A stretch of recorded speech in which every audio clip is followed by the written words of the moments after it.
Good morning, afternoon or evening campers, and welcome back to my 4-part series breaking down the 4 songs in the Camp Here and There soundtrack. This is part 2, so if you missed the first one, I'd recommend watching it, or at least like the first little part of it where I explain the concept.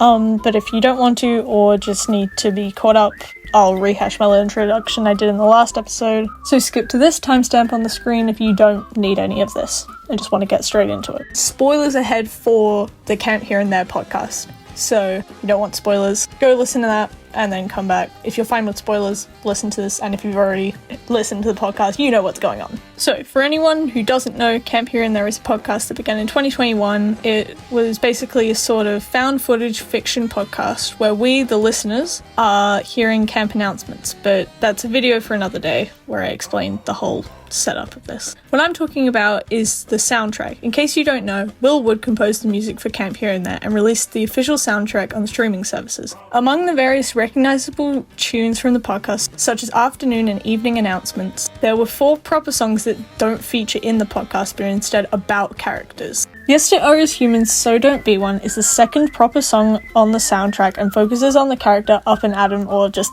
Adam for short. Adam, according to the wiki, is a Catholic demon, but then it also says that he's not a demon in the traditional sense because heaven and hell canonically don't exist in their universe, so I don't know, that confused me. He hasn't actually spoken yet in the podcast, his dialogue usually being retold by Sydney, as Adam has so far only made appearances in the form of Sydney's dreams. He doesn't seem to be hostile per se, but he doesn't seem to be the kindest guy either. He is also canonically a couples therapist, so do with that information what you will.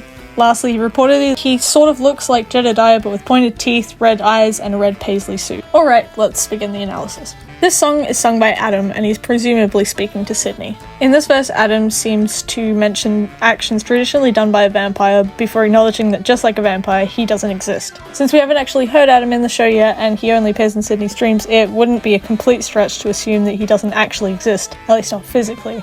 I mean, for all we know, he may just be a figment of Sydney's imagination. Pre-chorus 1 and the chorus continue to speak about vampirism, dead from the neck up, could possibly relate to how vampires traditionally known as undead are usually bitten on the neck. It also seems that Adam wants to die, or is at the very least sick of being in this sort of limbo state of being both alive and dead. The chorus further speaks on the themes of vampirism, but could also possibly link back to the fact that it's just like mentally draining someone until they hate them. Verse 2 is probably one of my favourite verses in the song. In this verse, Adam talks to Sydney, saying that if Sydney feels like he's done with his life, he can easily take it. You still picking out that only ate the good parts refers to Sydney's tendency to ignore any issues he has instead of properly confronting them. Since he only focuses on the good parts, he'll eventually only be left with the negative aspects of his life. In the next line, Adam says that he doesn't really care that Sydney does this to himself, as it doesn't really affect him. In the second pre-chorus, Up and Adam seems to attempt to explain what's going on to Sydney, but to no avail. He then complains that Sydney does not seem to understand, saying he's getting old here, which is a little ironic considering he's not human, is therefore likely to not age, or at least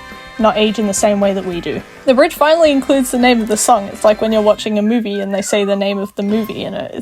It's always a funny moment. Essentially, to err as human means it's entirely normal to make mistakes. However, Adam decides that in order to avoid mistakes, you should simply just not be one. But, rather ironically, in the very next line, he states that this was a mistake, saying that even non-humans can and will make mistakes.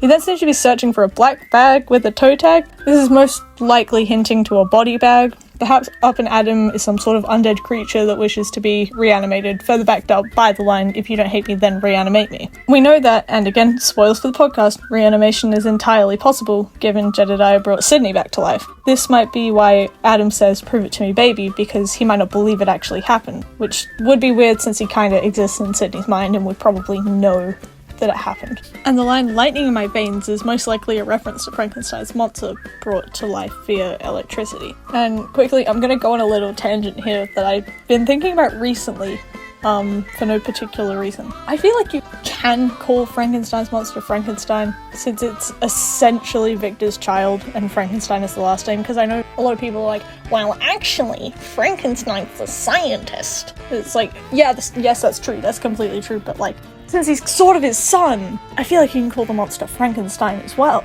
And I guess there is also like the argument that Victor disowned him, but like, even if he's not viewed as a child, The monster can be seen as like a work of art and therefore a Frankenstein, similar to how many artists have their pieces under their surname. Okay, that's basically all I had to say. It's just, I've said this to a lot of people and I wanted to get it out there, but I also do like the idea of him being named Adam.